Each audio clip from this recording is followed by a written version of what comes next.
Exercise 13.4 का जो question number 4 है इसमें दे रखा है the radius of a spherical balloon increases from 7 cm to 14 cm as air is being pumped into it.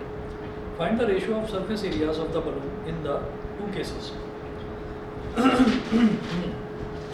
The radius of a spherical balloon increases from 7 cm to 14 cm as air is being pumped into it. As air is being pumped into it. तो एक spherical balloon है,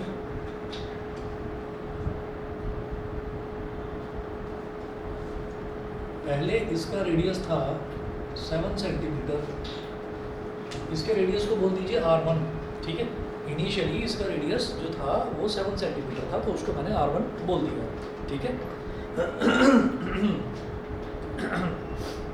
इसको हमने R1 बोल दिया। उसके बाद आप ये देखिएगा, फिर वो बोल रहे हैं the radius of a spherical balloon increases. तो जब भी हम क्या करते हैं, जैसे मान लीजिए बलून एक है, छोटा सा बलून है, अब हम उसके अंदर हवा भर रहे हैं, जब हवा भर रहे हैं तो उसका रेडियस बढ़ेगा, उसका पूरा का पूरा एरिया भी बढ़ेगा, बलून फूल जाएगा। तो जब उसका एरिया बढ़ेगा तो ऑब्वियस सी बात है, एरिया कैसे बढ़ा उसका रेडियस बढ़ गया, ठीक। तो वो कह रहे हैं कि जब इसके अंदर एयर पंपिंग करी गई, तो जब एयर पंपिंग करी गई तो इसका रेडियस बढ़कर 14 सेंटीमीटर हो गया। तो ये हो गया ऐसे,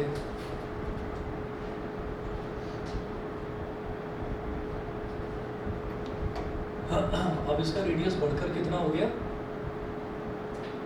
14 सेंटीमीटर। अब ये बोल रहे हैं find the ratio of surface area of the balloon in the two cases. तो दोनों केसेस में जो बलून का सरफेस एरिया है उसका आपको रेशियो बताना है, ठीक है। तो हम ये कहेंगे कि इस केस में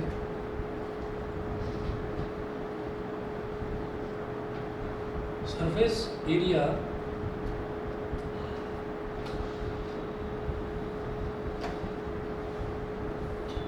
of balloon in first case upon surface area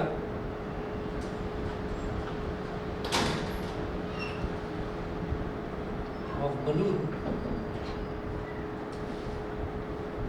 in second case। तो फर्स्ट केस में जो उसका सरफेस एरिया है, सरफेस एरिया क्या होता है स्फीयर का, 4 पाई आर स्क्वायर, तो हम बोलेंगे 4 पाई R1 स्क्वायर। और दूसरे केस में क्या है, दूसरे केस में उसका क्या रेडियस है R2, तो 4 पाई R2 स्क्वायर। 4 पाई से 4 पाई कैंसिल आउट हो गया, R1 square upon R2 square बचा, तो R1 यानी कि 7 का स्क्वायर अपॉन R2 यानी कि 14 का स्क्वायर।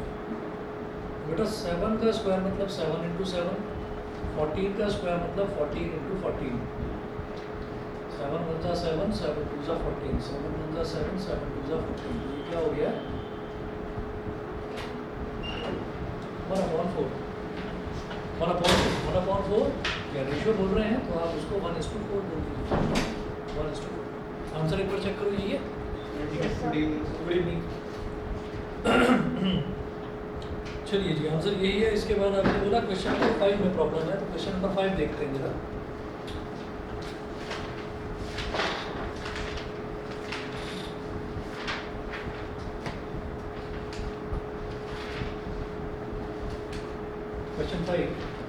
क्वेश्चन नंबर 5 में देखिएगा, इसमें hemispherical bowl made of brass has inner diameter 10.5 centimetre. Find the cost of tin plating it on the inside at the rate of ₹16 per 100 centimetre square. तो एक बोल है, कटोरी है, तो उसमें टिन प्लेटिंग करनी है, मतलब उस पर टिन की एक पतली सी शीट जो है वो आपको उसके ऊपर चढ़ा देनी है, उसकी सरफेस पर उसको चिपका देना है। अब वो जो बोल है वो हेमिस्फेरिकल शेप में हमको दे रखा है ऐसे,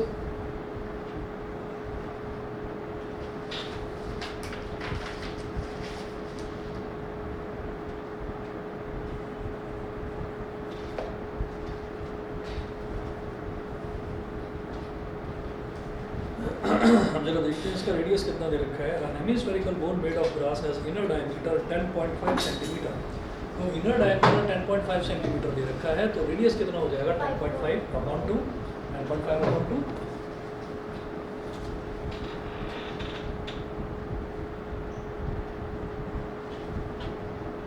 10.5 upon 2 centimetre.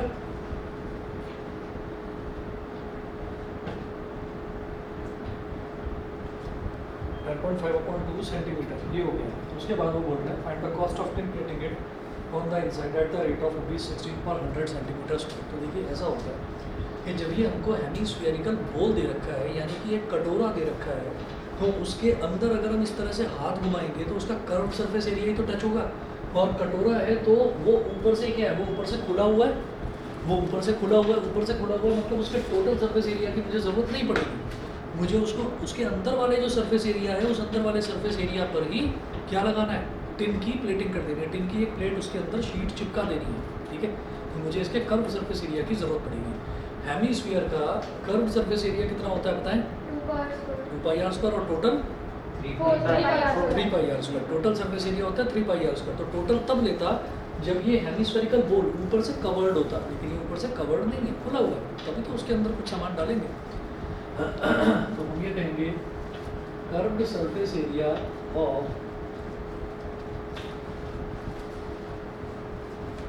Hemispherical, curved surface area of hemispherical बोल,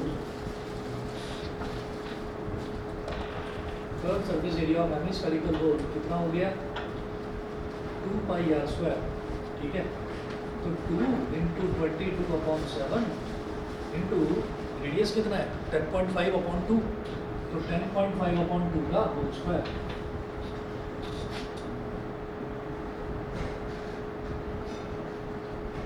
अच्छा 2 को अगर 22 से मल्टीप्लाई कर देते हैं तो कितना आ जाएगा 44/7 डिवाइड बाई, जैसे ये 10.5 है, इसका पॉइंट गया तो नीचे आ गया 30, ये हो गया 105 मल्टीप्लाइड बाई 105 और 20 मल्टीप्लाइड बाई 20, 2 10s are 20 और 2 22s are 44, again 2 10s are 20 और 2 11s are 22, ये हो गया। अच्छा 7 से इसको डिवाइड करने की कोशिश करते हैं, तो 7 15s are 105, ये हो गया। 5 से कट जाएगा, 5 से कट जाएगा लेकिन काटेंगे नहीं, रहने दो। पता है क्यों? क्योंकि नीचे 10 × 10 100 आ गया, तो उससे हमें बस 2 पॉइंट्स राइट में शिफ्ट कर देना। जब भी कभी डिनोमिनेटर में आपको 10, 100, 1000 दिखाई दे तो उसको डिवाइड करने की कोशिश मत करो, काम आपके लिए मुश्किल बन जाएगा, उसको ऐसे ही छोड़ दो। बताता हूँ क्यों। अभी देखिए न्यूमरेटर में क्या मिल रहा है मेरे को, यहाँ पर न्यूमरेटर में 11 है, 15 है और 105 है, और डिनोमिनेटर में क्या है 10 और 10 है, 10 बस ये दे रखा है। तो क्या करें, न्यूमरेटर में 3 टर्म्स मल्टीप्लाई हो रही है, एक तो है 11, 15 × 105 कितना होगा, 15 5 है 75, 7 के लिए 15 0 था 0 और 7 7 15 बनता 15, 1575 अपॉन 10 × 10 कितना हो गया 100 हो गया। 11 × 1575 करिए, देखिएगा कितना आ रहा है, 11 5 था 55, 5 कैरी 11 7 था 77 और 5 77 और 5 52, 8 कैरी आ गया, 11 5 था 55 और 8 63, 6 कैरी आ गया, 11 11 और 6 17 17325/100। देखो जब ये 100 है ना यहाँ पर, तो हम क्या करेंगे, ये 2 0 काट देंगे और राइट से 2 डिजिट काउंट करेंगे 1 2 और इधर पॉइंट लगा देंगे, तो ये हो गया 173.25 क्या सेंटीमीटर स्क्वायर। तो ये आ गया हमारे पास इस हेमिस्फेरिकल बोल का कर्व सरफेस एरिया आ गया। अब जो कॉस्ट ऑफ टिन प्लेटिंग है वो दे रखा है, it is eight the rate of ₹16 per 100 centimetre square, मतलब 100 सेंटीमीटर स्क्वायर की कॉस्ट है ₹16। तो इधर कर रहा हूँ मैं,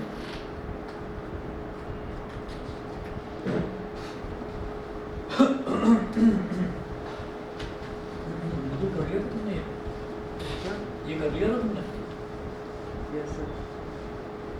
लाए हो होमवर्क? तो मैं करना लाए नहीं? तो पिछला हल हो गया था इस एक्सरसाइज के लिए।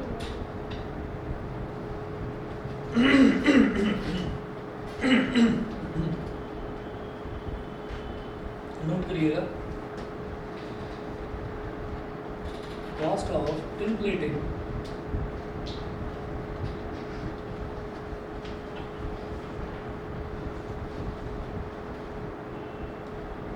Centimetre square is equal to ₹16।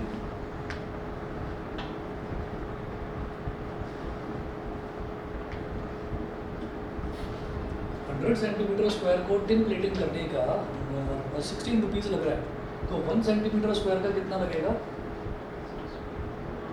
ये जो 100 है ये 16 के नीचे चला जाएगा, प्लीज़ 16/100। फिर कॉस्ट ऑफ टिन प्लेटिंग इतना सेंटीमीटर स्क्वायर, भाई अंदर कितना एरिया है उसका, इतने पर पूरे पर टिन प्लेटिंग करनी है आपको। तो cost of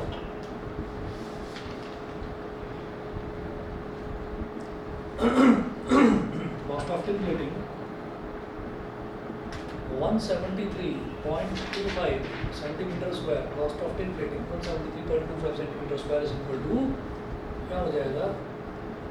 16/100 multiplied by 173.25।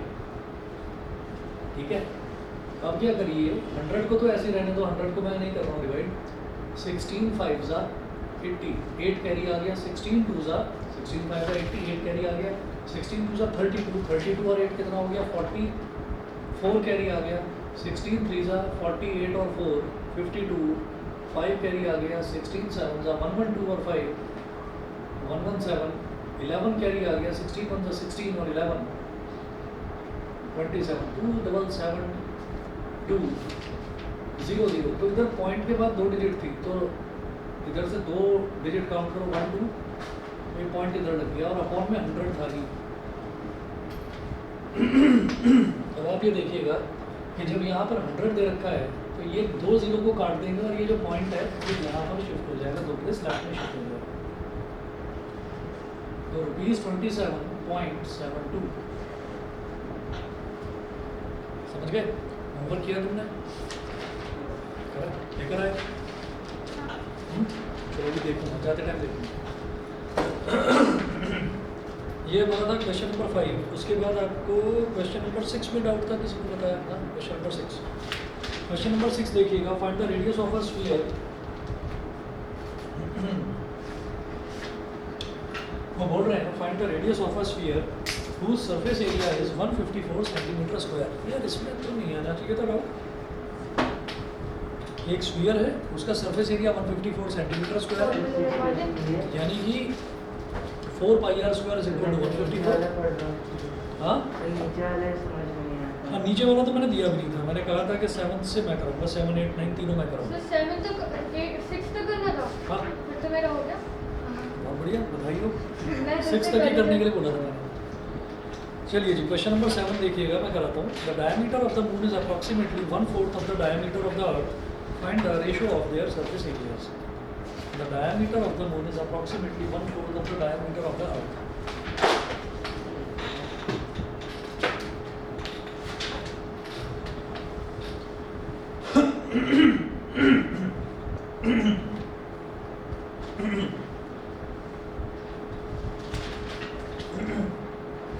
The diameter of the moon is approximately 1/4 of the diameter of Earth. Moon का डायमीटर अर्थ के डायमीटर का कितना है? 1/4 है। तो मून का डायमीटर कम हुआ ना, 1/4 है उसका, तो कम हुआ। तो मून को छोटा बना लो इधर, ये तो मून हो गया, और इधर बना लो अर्थ, अर्थ को थोड़ा सा बड़ा बना लेना।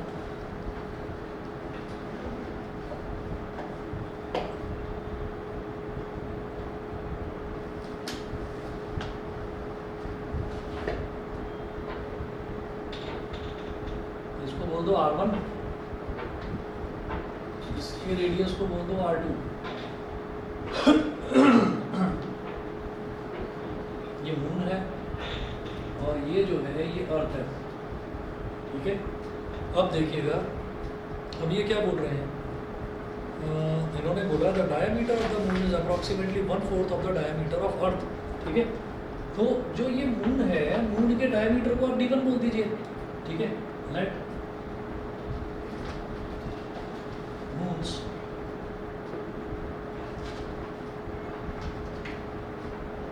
diameter भी D1 and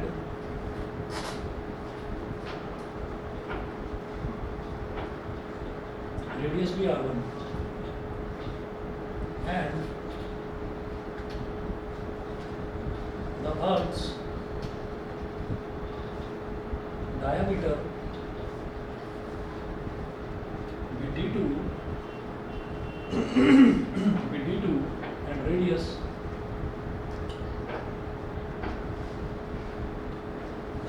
डायमीटर भी d2 एंड रेडियस भी r2, ये हो गया। तो अब सीधी सीधी बात है भाई, अब इसका जो डायमीटर है गिवन, इन्होंने दे रखा है कि मून का जो डायमीटर है is approximately 1/4 of the diameter of earth. तो मून का डायमीटर कितना दे रखा है d1, ये अर्थ के डायमीटर कितना है, अर्थ का डायमीटर है d2, तो ये d2 का 1/4 है, तो d1 is equal to d2/4। ये समझ में आ गया? नहीं समझ में आया? इन्होंने दे रखा है कि moons diameter is approximately 1/4 the diameter of earth. तो मैंने मून के डायमीटर को लिया d1 और अर्थ के डायमीटर को मैंने लिया d2। तो जो मून का डायमीटर है वो इसका 1/4 है, 1/4 का मतलब उसको डिवाइड बाई 4 कर देते हैं। 1/5 होता तो उसको डिवाइड बाई 5 कर देते हैं, 1/6 होता तो डिवाइड बाई 6 कर देते हैं, बस इतना। बताइए क्लियर?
कूलिंग हो भी रही है, वैसी लग रहा है मेरे को, तो कुछ गर्मी सी लग रही है। तो वो तो नहीं है।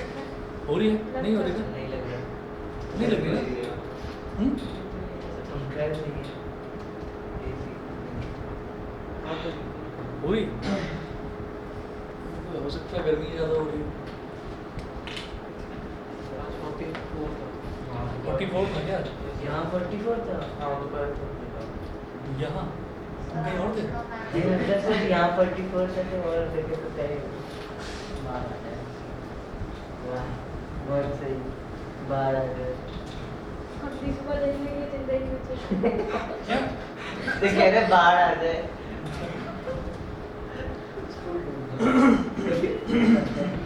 तो जरा देखिएगा d1 is equal to d2/4 है, तो इसको d1 को ऐसे लिख सकते हैं, d1 1/4 ऑफ d2, ऐसे भी तो लिखा जा सकता है। और d1 क्या है, r1/2, 1/4, और d2 क्या है, r2/2। तो इधर भी 2 है, इधर भी 2 है, 2 से 2 कट गया, तो r1 is equal to r2/4 हो गया। ये समझ में आ गया? ये समझे? अरे भाई d1 is equal to d2/4 है, तो इसको मैंने ऐसे लिख दिया 1/4 multiplied by d2। Multiply co dot से भी रिप्रेजेंट कर देते हैं, 1/4 मल्टीप्लाइड बाई d2, तो d2/4 ही तो आएगा। और d1 क्या है, d1 एक मिनट मैंने गलत लिख दिया, डी का मतलब d1 जो है डायमीटर क्या होता है, रेडियस का डबल होता है, तो इसको क्या लिखेंगे 2r1, 1/4 एज इट इज। और डायमीटर d2 क्या होता है, ये भी रेडियस का डबल। तो सेकंड वाले का रेडियस कितना है, मतलब अर्थ का रेडियस कितना है, r2, तो d2 कितना हो गया, ट्वाइस ऑफ r2, 2 से 2 कट गया, तो रिजल्ट क्या आ गया, r1 is equal to r2/4। ये क्लियर है इतना? ठीक है। अच्छा, इतना करने के बाद में फिर वो बोल रहे हैं कि find the ratio of their surface areas.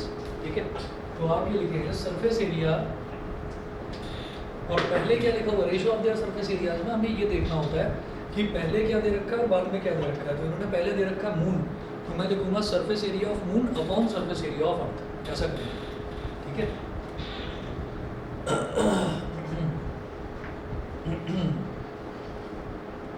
Surface area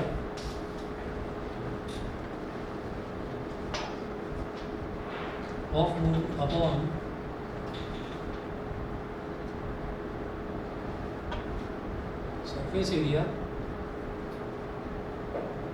surface area of moon upon surface area of earth।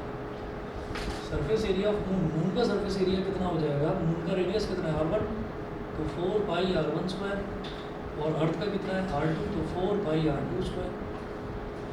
4 पाई से 4 पाई कट गया, तो ये आ गया r1 square divide by r2 square, r1 square divide by r2 square. अब r1 कितना है, r1 है r2 upon 4, r2 upon 4 का स्क्वायर डिवाइड बाई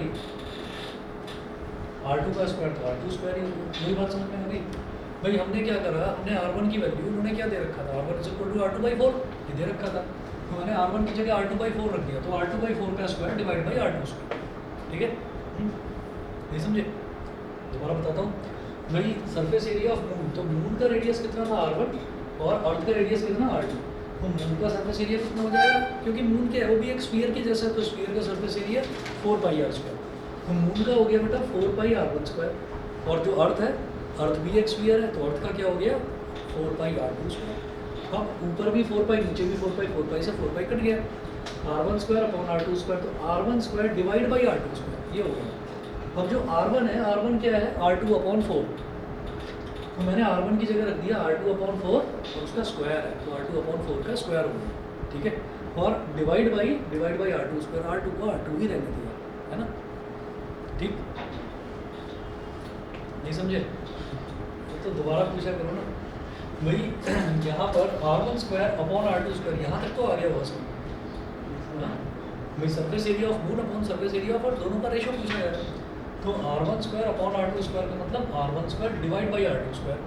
ठीक, और r1 की वैल्यू कितनी है r2/4, तो r1 की जगह r2/4 रखी है और स्क्वायर था यूज का, तो r1 का स्क्वायर मतलब r2/4 का square divide by r2 square.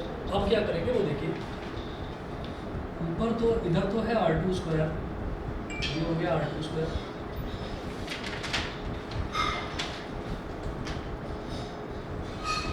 और अपॉन में 4 का स्क्वायर क्या हो जाएगा 16, जब डिवाइड है तो इधर मल्टीप्लाई कर देंगे, और 1 upon r2 square, r2 square से r2 स्क्वायर कट गया, तो 1 इंटू 1 यानी कि 1, 16 इंटू 1 यानी कि 16, तो ये आ गया 1 अपॉन 16, तो 1/16 आ गया। सर ऐसे भी चलेगा?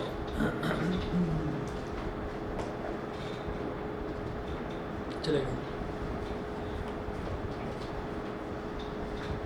आंसर देखो पीछे, ठीक है कि नहीं? सही है। सही है, ठीक। चलिए जी, अब इसके बाद देखिएगा क्वेश्चन नंबर 8। क्वेश्चन नंबर 8 में ये बोल रहे हैं, an hemispherical ball is made of steel 0.25 centimetre thick, the inner radius of the ball is 5 centimetre, find the outer curved surface area of the ball. तो कैसे करेंगे देखिएगा।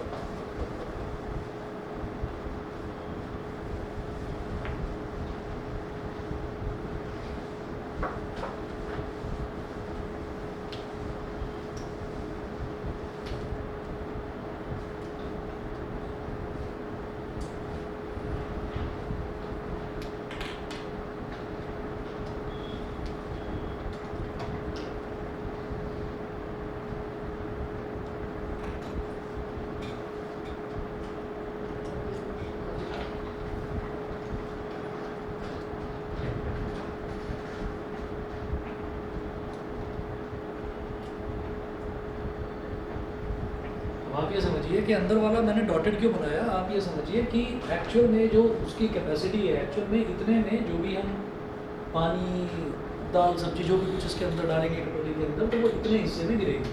ठीक है, उन्होंने बोला कि वो जिस मटेरियल का बना हुआ है वो मटेरियल इतना थिक है, वो इसकी थिकनेस दे रखी है कि इतने मोटी स्टील का वो बना हुआ है। ऐड कर देंगे। अब देखिएगा, इन्होंने बोला a hemispherical ball is made of steel 0.25 centimetre thick, तो जो स्टील की थिकनेस है वो 0.25 सेंटीमीटर है। तो ये इसका सेंटर हो गया, ये इसका सेंटर हो गया। अंदर वाला जो रेडियस है उसको बोल दीजिए R1, और बाहर वाला जो रेडियस है उसको बोल दीजिए R2। और ये जो इसकी थिकनेस दे रखी है ना, ये कितनी दे रखी है 0.25 centimetre. The inner radius of the ball is 5 centimetre. तो जो अंदर वाला रेडियस है given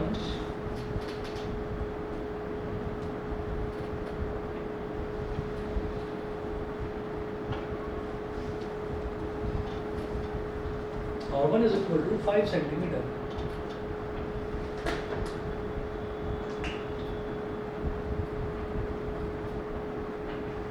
And R2 is equal to 5 plus 0.25 मतलब 5.25 सेंटीमीटर। तो दे रखा है कि जो अंदर वाला जो रेडियस है R1 वो तो 5 सेंटीमीटर दे रखा है, और क्योंकि स्टील की जो मोटाई है, जो उसकी थिकनेस है वो 0.25 सेंटीमीटर दे रखी है, तो अंदर वाले रेडियस में वो ऐड हो जाएगा, तो हमारे पास टोटल बाहर वाला रेडियस आ जाएगा। 5 तो 5.25 सेंटीमीटर हो गया बाहर में।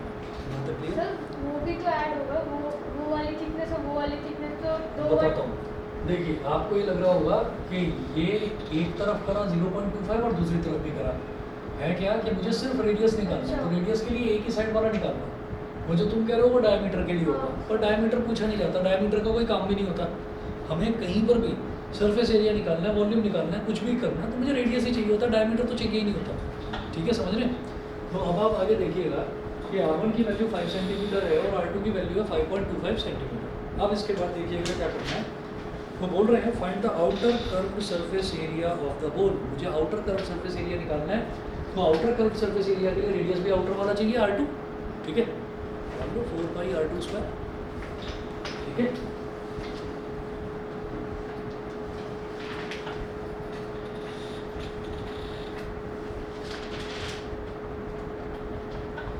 हेमिस्फेरिकल बॉल है, मेरा बताना कर्व्ड सरफेस एरिया क्या होता है हेमिस्फीयर का? 2 पाई R स्क्वायर। ठीक है, आउटर वाला पूछ रहे हैं, तो आउटर के लिए रेडियस क्या हो जाएगा? R2 2 पाई R2 स्क्वायर।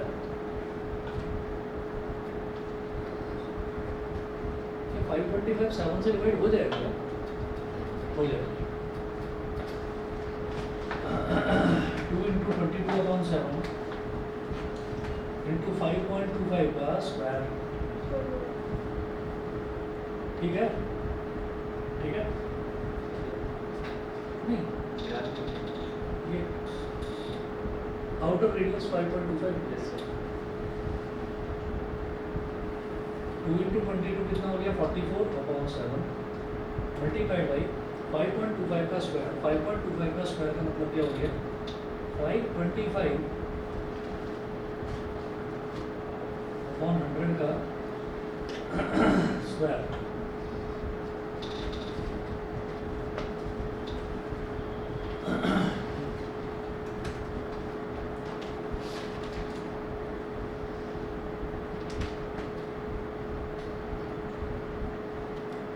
इसको डिवाइड करने में मुझे कुछ फायदा नजर आ रहा है। 45 इसको डिवाइड कर दो, 25 से डिवाइड कर दो। 25 4 जा 100, 25 2 जा 50, 52 माइनस 50 कितना हो गया? 2 2 5 25 25 बचा 21, तो 20 बना गया। 25 से डिवाइड कर रहा हूँ, तो 5 से थोड़ा म्यूजिक निकाला तुमने कल? 21/4 है? आज वो म्यूजिक ही नहीं आ रहा, बेचारा उदास बैठा हुआ है। म्यूजिक की आवाज़ आ रही होती है तो थोड़ा डांस सर घर स्टेप्स। में सुने तो उससे वेट बढ़ जाता है। क्या? सर घर में सुने तो उसका मन बढ़ जाता 4 11 जा 44 और 7 1 जा 7 7 3 जा 20। चलिए जी, ऊपर न्यूमरेटर में बचा 11 और ये 3 into 21 कितना हो गया? 63 अपॉन 4। 11 3 जा 33, 11 6 जा 66 और 3 69 693 अपॉन 4 डिवाइड करिए। 4 1 जा 4 4 1 जा 4 17 जा 13 आ गया 4.25 4 3 जा 12। ठीक है, और 30 माइनस 12 कितना हो गया? 1 1 0 10 173.25। देखना एक बार,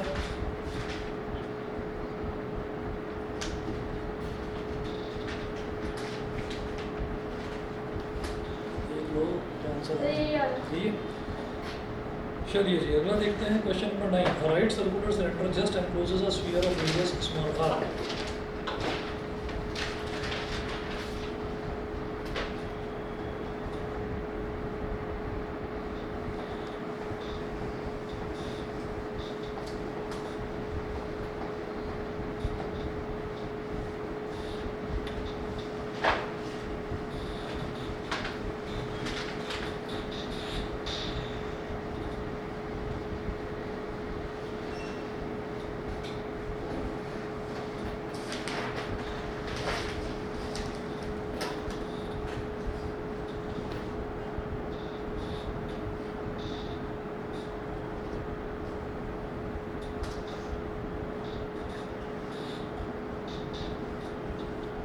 देखिए 9th क्वेश्चन में क्या बोल रहे हैं right circular cylinder just encloses a sphere of radius small R एक राइट सर्कुलर सिलेंडर है मतलब एक सिलेंडर है वो एक स्फीयर को जस्ट एनक्लोज कर रहा है जस्ट एनक्लोज का मतलब क्या है कि उसका मतलब वो उसमें पूरी तरीके से फिट बैठ रहा है कैसे ये देखिएगा एक बार फिगर देखेंगे तो समझ में आएगा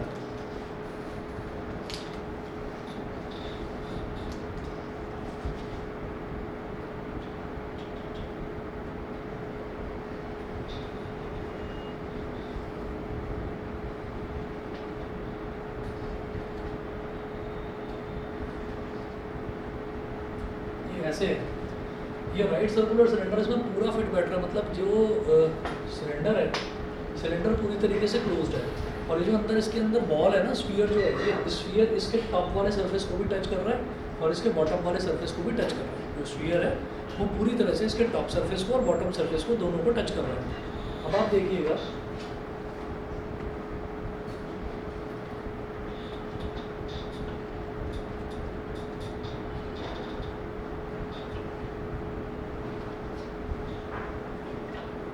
इसको मुझे ऐसा बनाना चाहिए था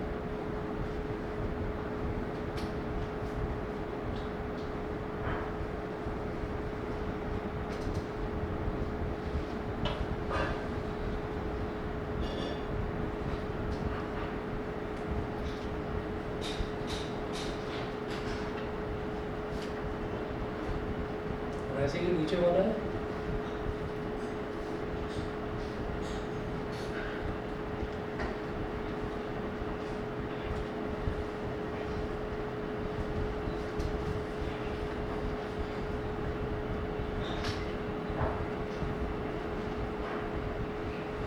ये तो अब आप ये देखिएगा कि इसका यहाँ से और यहाँ तक ये भी स्फीयर का रेडियस है आर और ये भी स्फीयर का रेडियस है आर और ये क्या है ये पूरा ऊपर से देखिए ऊपर वाला जो सेंट्रल पॉइंट होता है सिलेंडर का और जो नीचे वाला सेंट्रल पॉइंट होता है इन दोनों के बीच का जो डिस्टेंस होता है इसी को तो हाइट बोलते हैं एच ये जो हाइट है एच ये किसके इक्वल हो गई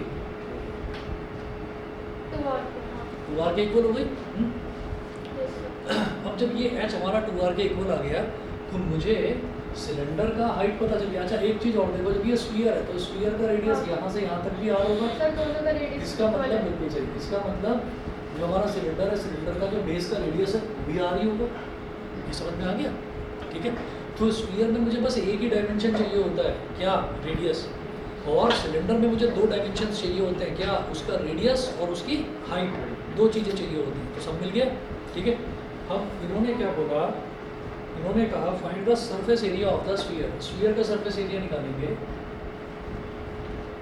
फॉर्मूले लिख दो ना बस उन्होंने बोला right circular cylinder just encloses the sphere of radius small R तो स्फीयर का रेडियस स्मॉल आर दे रखा है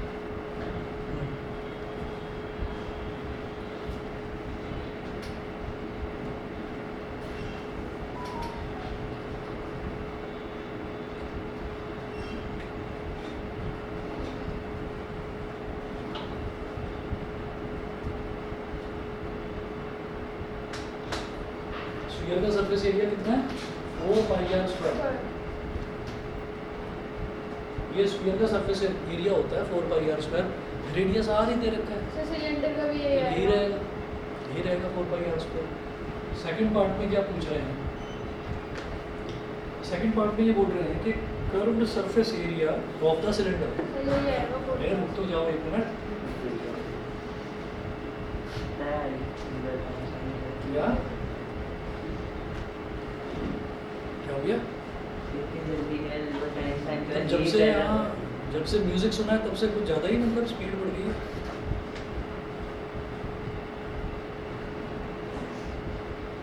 बीट्स पर डांस हो रहा था तो CS of cylinder. Current service area क्या होता है सिलेंडर का, बोलो क्या फॉर्मूला होता है? 2 by 2 by RH R H 2 pi R H. अब 2 pi as it is, R as it is, और एच की वैल्यू क्या है? 2r।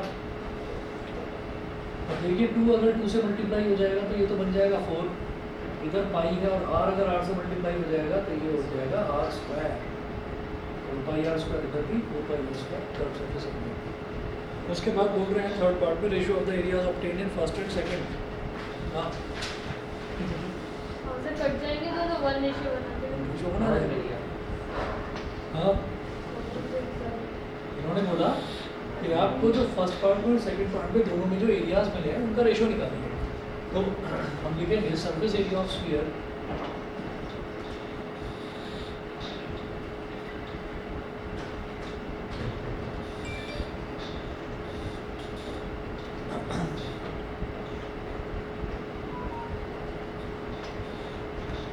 surface area of sphere upon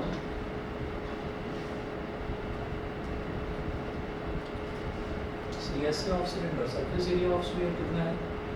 4 pi r square, और curve surface area of cylinder कितना है? ये भी 4 पाई r स्क्वायर। 4 पाई r स्क्वायर से 4 पाई r स्क्वायर करके 1/1, यानी कि रेशियो क्या आ गया? 1:1। ठीक है, 1:1। चलिए जी वॉल्यूम वाला पोर्शन स्टार्ट करते हैं। नेक्स्ट टॉपिक लिखिएगा volume of a cuboid. Volume of a cuboid.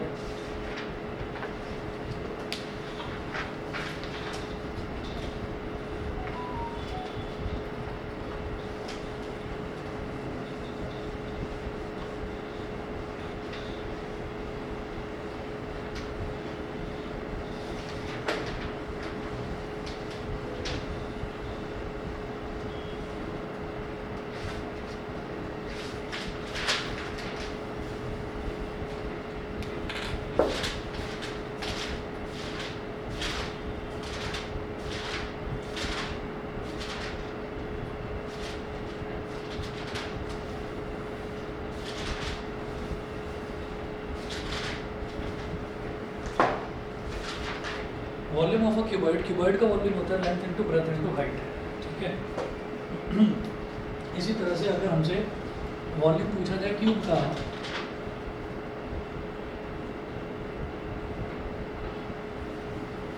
तो क्यूब में लेंथ ब्रेथ और हाइट तीनों के तीनों इक्वल होते हैं, उसको हम साइड बोल देते हैं।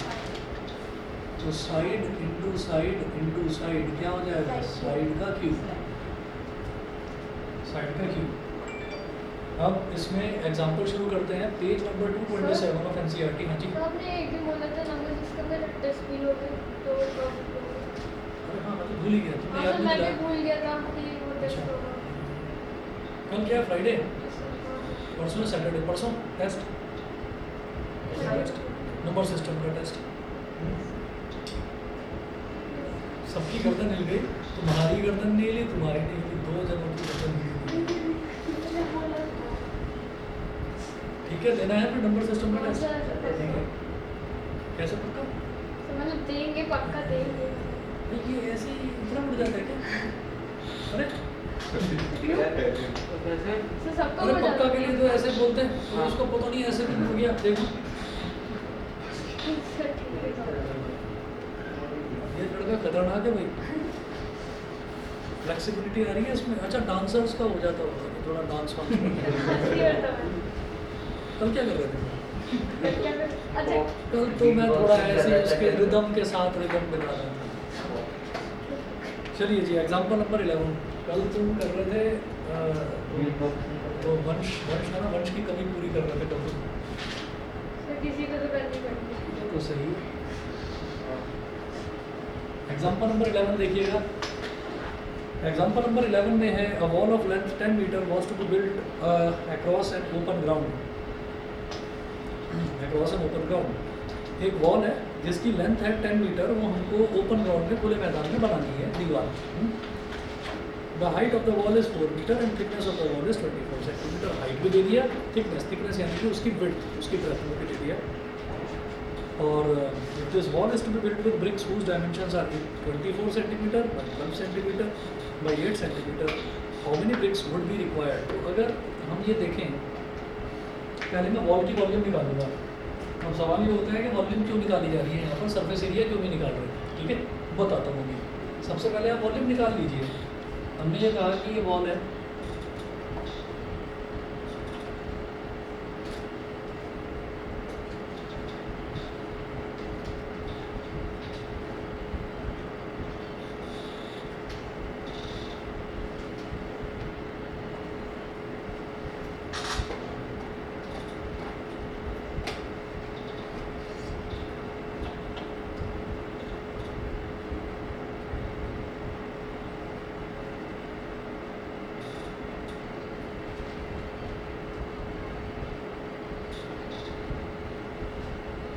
वॉल की लेंथ कितनी दी है हमको?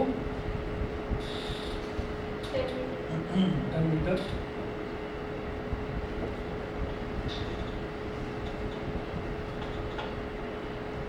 वॉल की लेंथ दी है हमको 10 metre. The height of the wall is 4 metre. Wall की जो हाइट है वो 4 मीटर दी है। ये लेंथ हो गई।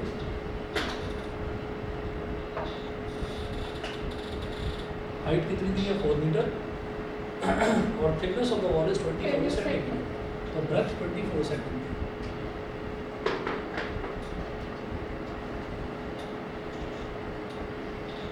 क्या है कि वो पूछ रहे हैं कि इस वॉल को बनाने के लिए नंबर ऑफ ब्रिक्स कितनी आपको ज़रूरत पड़ेगी, नंबर ऑफ ब्रिक्स की। तो नंबर ऑफ ब्रिक्स निकालने के लिए हम ये कहेंगे, कोई भी वॉल है वो किसकी बनी हुई है? ब्रिक्स की। तो ब्रिक्स एक तरह से समझ लीजिए कि उसके अंदर भरी हुई है वॉल के अंदर। ठीक है, हम किसी भी वॉल को अगर तोड़ेंगे तो हमको उसके अंदर से बहुत सारी ईंटें मिलेगी, बहुत सारी ब्रिक्स मिलेगी। तो वो पूछ रहे हैं कि आप इसके अंदर नंबर ऑफ ब्रिक्स बताइए कितनी है। तो मुझे उसकी वॉल्यूम ही तो चाहिए होगी, क्योंकि उसके अंदर ब्रिक्स भरी हुई है। नहीं समझे? नहीं समझे? तो भाई अगर मान लीजिए, अरे वो नहीं समझे तो उसको समझाऊंगा ना। तो अगर मान लीजिए उन्होंने बोला कि हमारे पास एक बड़ी सी वॉल है, उस वॉल जो है वो ब्रिक्स की बनी हुई है, तो मैं वॉल्यूम क्यों निकाल रहा हूँ उसकी? मैं वॉल्यूम इस वजह से निकाल रहा हूँ क्योंकि मुझे नंबर ऑफ ब्रिक्स कैलकुलेट करने के लिए बोला है उन्होंने। नंबर ऑफ ब्रिक्स कहाँ हैं? ब्रिक्स सिर्फ इसके सरफेस पर थोड़ी चिपकी हुई हैं। एक कवर की तरह ब्रिक्स को चिपका दिया, भाई इस पर ईंटें चिपका दिया, वॉलपेपर लगा दिया ब्रिक्स वाला वॉलपेपर लगा दिया। ऐसे तो नहीं। अरे मेरे साथ एक बार डाउट हो गया था, एक बार ऐसे कि एक बार मैं कहीं किसी के घर गया था, तो वहाँ पर मैंने देखा कि जो दीवार थी, तो मैंने देखा यार इन्होंने इतनी सारी बुक्स रख रखी हैं। तो मुझे लगा कि जो यहाँ पर रहते हैं ना, ये शायद लॉयर होंगे। बड़ी लॉयर्स के घर में बहुत सारी बुक्स होती हैं, लॉ की बहुत सारी बुक्स होती हैं। मुझे लगा शायद वो वाली बुक। मैंने वैसे ही पूछ लिया उससे लड़के से, मैंने कहा तुम्हारे पापा लॉयर है क्या? मैंने कहा नहीं। तो मैंने कहा इतनी सारी किताबें? तो कहता जरा ध्यान से देखो, सारी किताबें एक जैसी लगेंगी। मैंने देखा, मैंने कहा यहाँ से यहाँ तक तो सेम है, फिर सेम है। तो कह रहा था वॉलपेपर है। तो वो इतना अच्छा 3D वॉलपेपर था कि बाहर से कोई देखे तो उसको ऐसा लग रहा था कि मतलब बुक्स हैं उसके अंदर, ऐसा बना हुआ था। तो हमको तो वॉलपेपर नहीं चिपकाना है, हमको तो ये देखना है कि कितनी ईंटों से वो दीवार बनी। तो दीवार के अंदर क्या होगी? ईंटें तो होगी, ईंटें तो होगी, तो कोई बिस्किट वगैरह थोड़ी होगी उसके अंदर। तो हम ये कहेंगे कि इसकी वॉल की वॉल्यूम निकाल दीजिए। वॉल्यूम ऑफ दिस वॉल, हाँ जी। तो इसको ना सेंटीमीटर में ही कर दो सब कुछ कन्वर्ट। तो जैसे कि 10 मीटर है, तो 10 मीटर के आगे 2 जीरो और लगा देना बस। भाई 1 मीटर में कितना हो गया? 100 सेंटीमीटर। तो 10 मीटर में कितना हो गया? 1000 सेंटीमीटर। 1000 थोड़ा अजीब सा लग रहा होगा सुनने में, 1000। ठीक है, मतलब जो भी है उसके आगे 2 जीरो लगा दो बस। 2 जीरो 100 से मल्टीप्लाई कर दो। 4 मीटर का मतलब 400 सेंटीमीटर। तो volume of this wall is equal to length into breadth into height. तो लेंथ कितना है? 1000 इंटू ब्रेथ कितना है? 24 इंटू हाइट कितना है? 400। 24 4 का बताना जरा। 96 पता नहीं कहाँ पहुँच गए।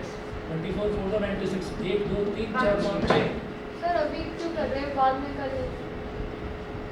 क्या समझ लो जैसे मल्टीप्लाई? सर जो मल्टीप्लाई जो है उसको बाद में रख के कर लेंगे ना, वॉल्यूम ऑफ सर, जीरो ज़्यादा ही कर वॉल्यूम लेना ऑफ ईच सारे ब्रिक रख के। ये बात भी सही है, जीरो डिवाइड हो प्लस जाएगा। सारे। हाँ सर।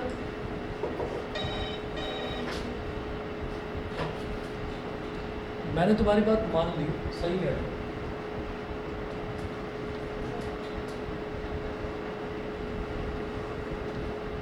थाउजेंड इंटू 24 इंटू 400 क्या centimetre, centimetre square cube. Cube. आराम से डराओ नहीं। अब क्या कर रहे हैं, अब एक ब्रिक का वॉल्यूम निकाल लो। तो ब्रिक की डायमेंशन दे रखी है 24 centimetre by 12 centimetre by 8 centimetre.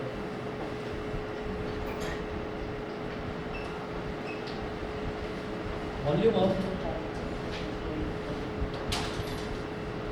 One brick is equal to क्या क्या डायमेंशन दे रखी है 24 24 12 और 8। तो 24 इंटू 12 इंटू 8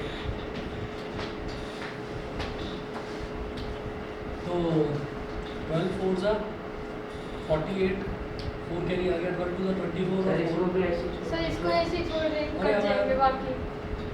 सही सही सेंटीमीटर क्यूब। तो अब वो पूछ रहे हैं कि नंबर ऑफ ब्रिक्स कितनी यूज हुई, तो पूरी volume of the wall divided by volume of one brick, तो नंबर ऑफ ब्रिक्स आ जाएंगे। या किसी और तरीके से बताऊं उसको, सर यही है। ये तरीका ठीक है। जो टोटल वॉल्यूम है upon volume of one brick, इससे आ जाएंगे number of BRICS.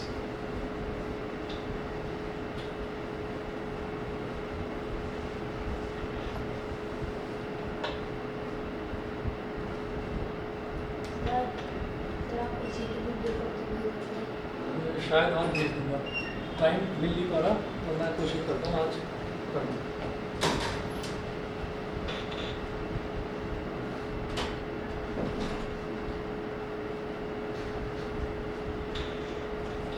Number of bricks is equal to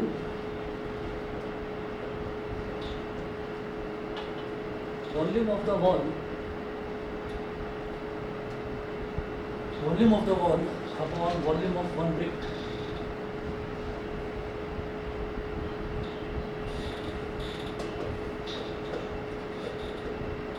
wall की वॉल्यूम कितनी है 1000 इंटू 24 इंटू 400,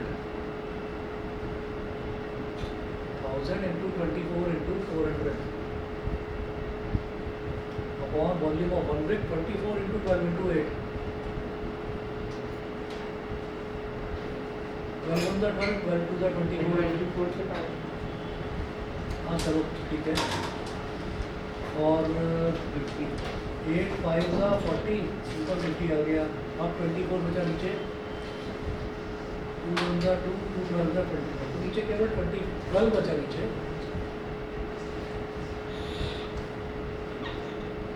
और 50 के आगे 3 जोड़ लगा दो, 1 2 3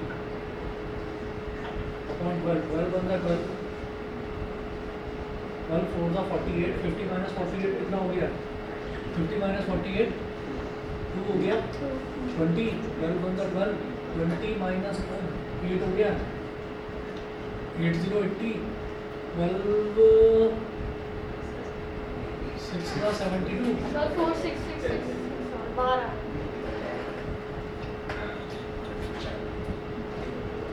4 1 6 6.67, इसको अप्रॉक्सीमेटली करके बोल दो 4167 ब्रिक्स, 4167 ब्रिक्स। तो इतनी टोटल ब्रिक्स, इतनी टोटल ईंटें यूज होंगी इसमें, ठीक है ना। क्योंकि ईंटों को ऐसा पॉइंट्स में तो कहेंगे नहीं भाई 2.3 ईंटें लगा दो इसके अंदर, ऐसा तो नहीं ना। मतलब 3 ईंट लगाओ या 2 ईंट लगाओ, 2.5 लगा दो आधा, ठीक है। आधी ईंट को आधा बोल देते हैं, ठीक है। बस आप चलते हैं सैटरडे नंबर सिस्टम, ठीक है। कोई नहीं, मन को थोड़ा सा मजबूत करके, इरादों को मजबूत करके सर आज तो हाँ? आज क्या सर अरे मैं भूल गया, मेरे दिमाग से सर याद सर याद मैं खुद भूल गया, मतलब मैं याद सबको याद था, किसी ने याद नहीं मिला, ये भूल गया था बस। मैं